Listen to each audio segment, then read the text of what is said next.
That evening, Aoife and I were on our way back from her grandparents' house in Ballymore, where she spent every other weekend. Aoife was very close with her grandparents, and she loved to visit there to spend time in the country, to play with her cousins in their old farmhouse. On our way home, we spent most of the journey reminiscing about old times, telling jokes about Grandad's funny walk, and talking about our plans for the fast approaching Christmas holidays. We were both very excited about the holidays. However, as we approached Punchestown Cross, tragedy struck. I suddenly remember hearing the squeal of tyres, the flash of headlights, and the smell of brakes. Then everything became quiet, as if time stopped, only for a moment. When time caught up, I swerved to avoid the fast-approaching car, but it was too late. And I vividly remember the unforgettable noise of steel folding as the passenger door crushed my 12-year-old daughter. She didn't even have time to make a sound. She was killed instantaneously upon impact.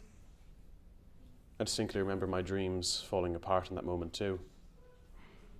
The rest is a blank. I guess I lost consciousness when our car slammed into a nearby wall. Ever since the accident, I wake up 4 or 5 times a night. I see my daughter's face. I hear the sound of crushing steel as Mr. O'Connor's car took her away from us. I see the future her, and I spoke about crumbling away. I never even got to say goodbye. This scene is replayed over and over every night, and I can't escape the pain. That day, I didn't just lose my daughter, I lost my best friend, and my dreams will never allow me to forget it. Because of Mr. O'Connor's actions, I will never get to see Aoife graduate from school, go to university, fall in love, or get married.